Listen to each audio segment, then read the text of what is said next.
Hello, and welcome to the inside of my brain. This is my bullet journal, or at least the most recent one. I've used this journal for the last handful of years to organize my thoughts, express my creativity, and build goals for myself in a manageable and trackable way. If this is your first time seeing a bullet journal, welcome. And know that every single one looks different. Mine happens to have an index. And every so often, I fill up a bullet journal, and it is time to move on to a new one. So that's what we'll be doing today.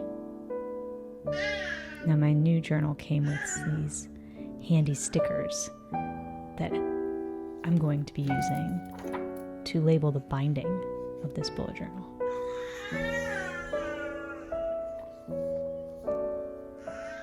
But first, I need to look up when I started this one. Luckily, I date every one of my to-do lists, so it shouldn't be too hard to figure out.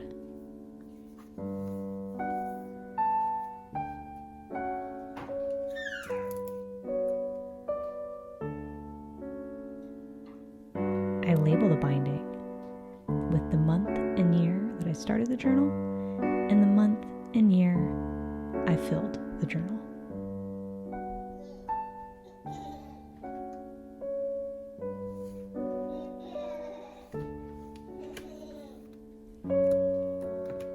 Very important life advice. Always check the pockets.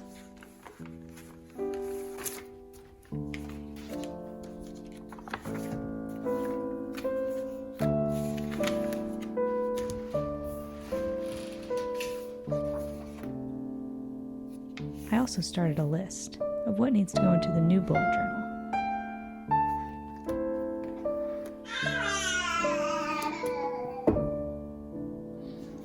So that the legacy and the tasks that this journal helped me keep track of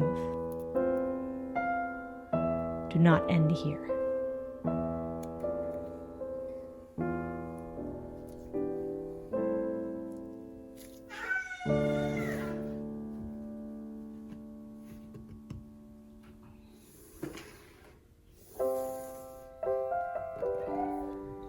You may notice I have opted for a smaller journal, something a little more compact and easily taken to all of my different activities. I've got a couple of different sized pens that I will use, along with stickers and lots of colorful markers.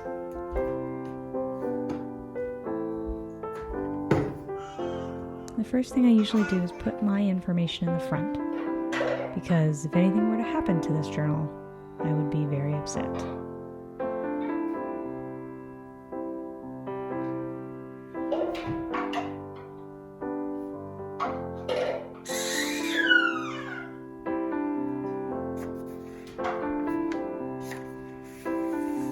And next begins the somewhat tedious but very helpful process of numbering your pages for easy reference.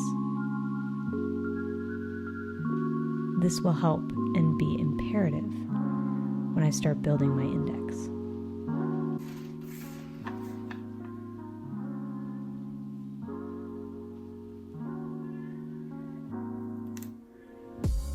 And with that, the first sticker of the new bullet journal has been laid. I like to use the Happy Planner branded stickers. They are meant for a very specific type of planner, but I find they work very well in my bullet journal. Some are simply decorative, and others are inspirational.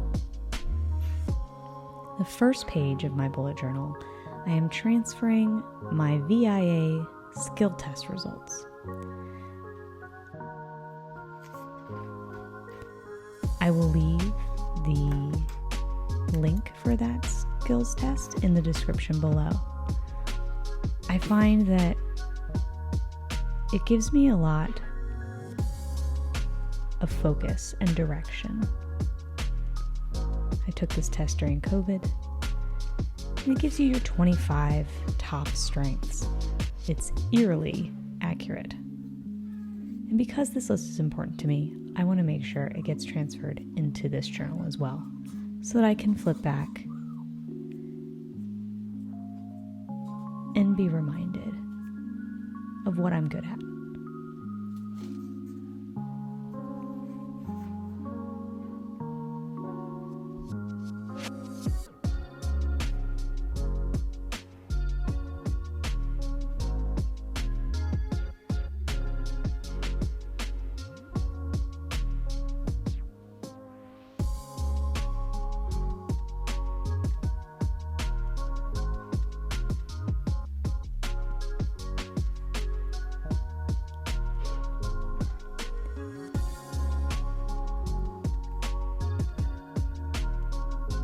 A note on my pens.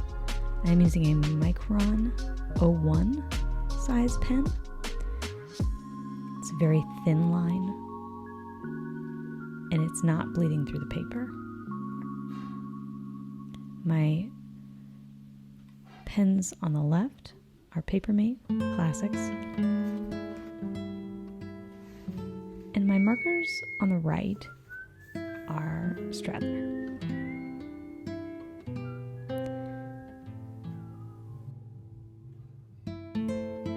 Now that my VIA skills are on the first page, as a guide to remember to use the things I can do well in this life for good, I set up my index. Now, it may seem silly to have an index in a journal. However, I go back and review pages in my bullet journal on a pretty regular basis. And it makes it a lot easier if I have a guide in the front. Now, some people will call this a table of contents. I've been using Index, and it works for me. And essentially, I'll write each page number and the title of the page next to it as I go through the journal and fill it up over the next year or so.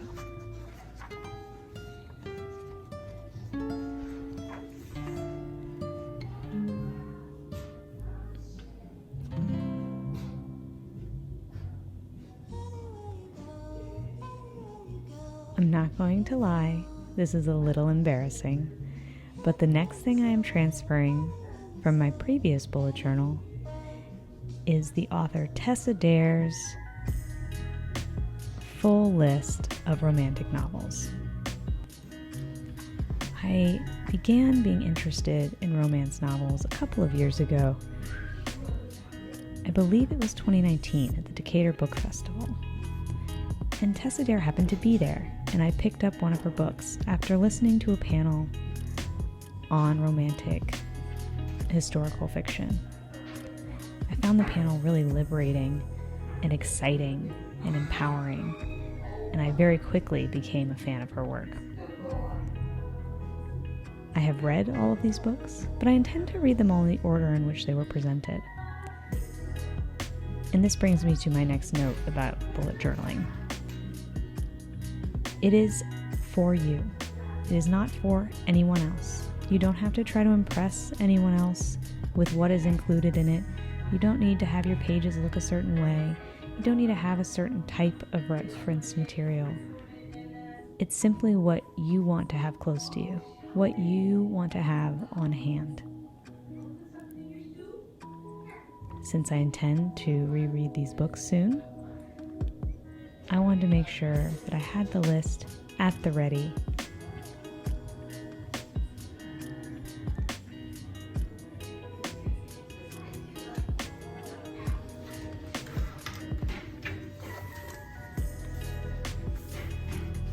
Looking back, I probably could have just taken the piece of paper I'd written these down on from the old journal and put them in the new, but I do like to keep the integrity of the old journals so that when I look back on them, they are complete and as they were.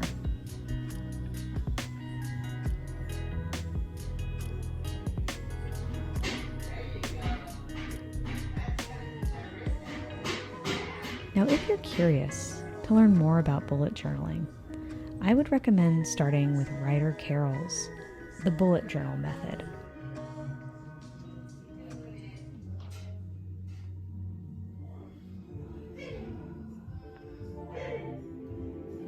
Now, one quick Google search or Pinterest search will show you a wide variety of methods and systems.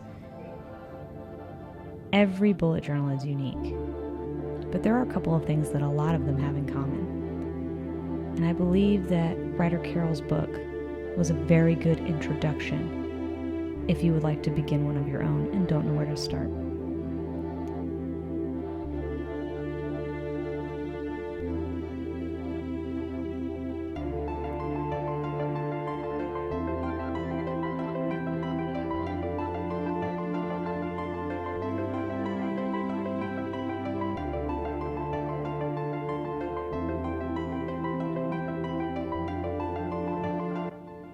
I also use some strategies from Adam Savage's Every Tool's a Hammer.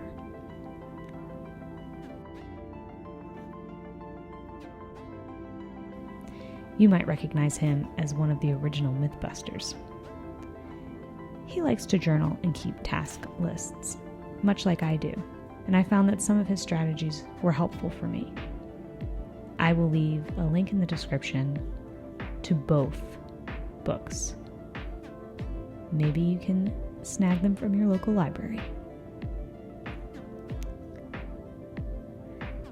And just in case you're wondering, I am now copying over the prescribed process of how to change your name. I got married almost 4 years ago and have still not legally changed my name. Now, we got married during COVID, and that process was very difficult during that time. But I have the full intention of doing so.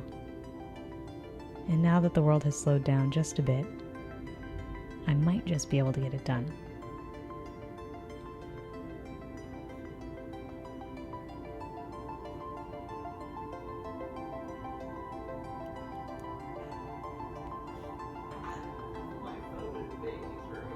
Oh no, you can go get it. He's not asleep yet. Oh shit. I heard it from him, and I heard it go over there. So I just put that was in the changing table. Oh my god. Oopsie. Okay.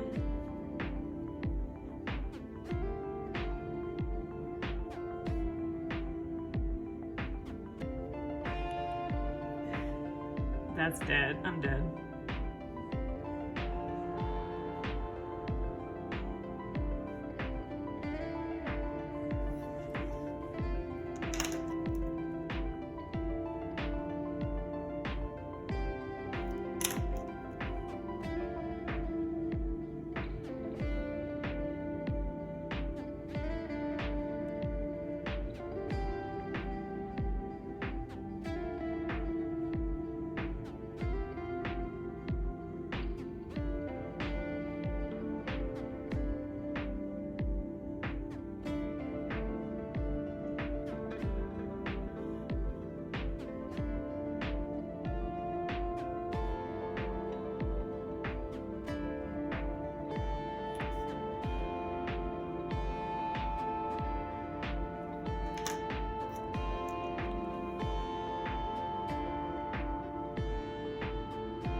in my previous bullet journal, I did fill up every page.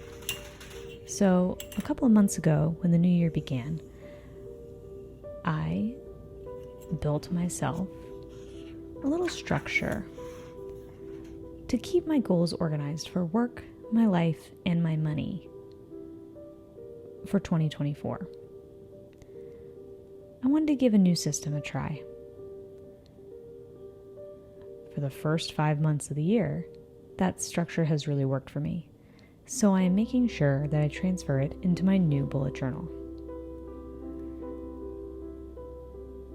This is just a grid that I came up with for myself. It's not prescribed in any particular method. But it did allow me to do some fun color coding.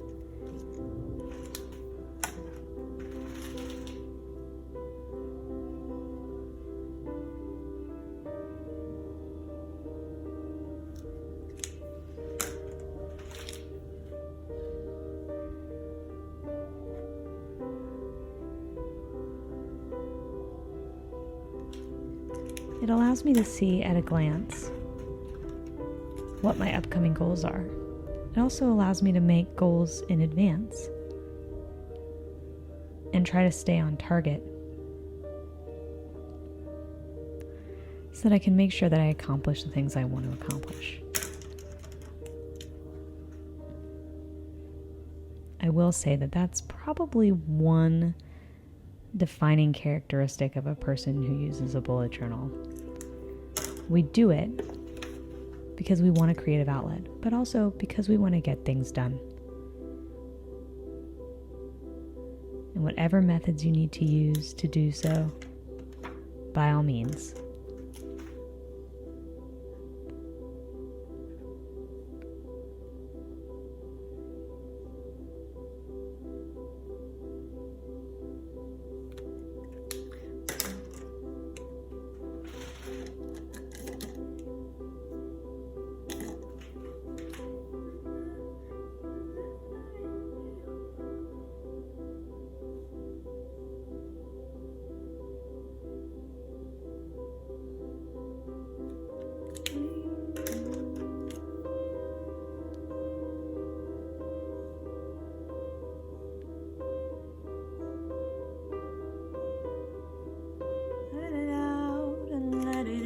Now, because this year has already begun, I've already accomplished some of my goals.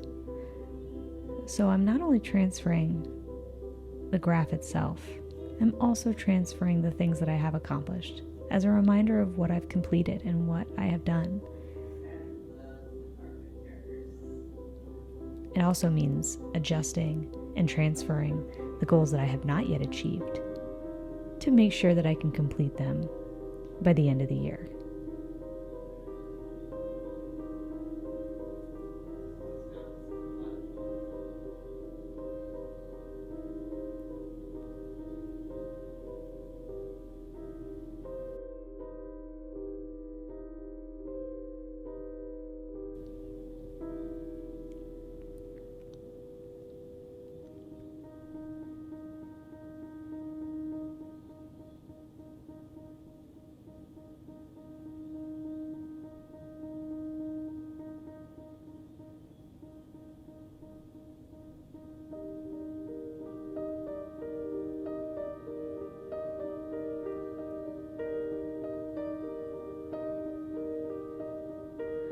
What goals do you have set for your year?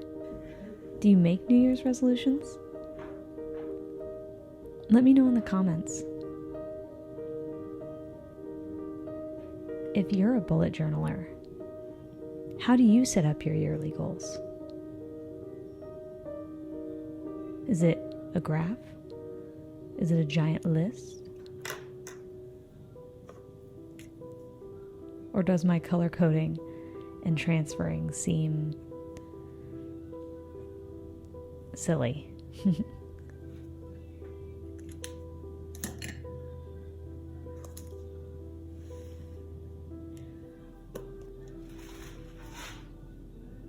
Now I have one more thing to transfer before I'm ready to start using my bullet journal for daily activities. And that is my son's birthday party planning page. My son is about to turn 1, and I know he won't remember his first birthday, but it's a special day for me. So now, as we move on to a new book, turning a new page, I hope that you've enjoyed watching my bullet journal transfer, and I hope it has inspired you to go off and try something new. Until next time.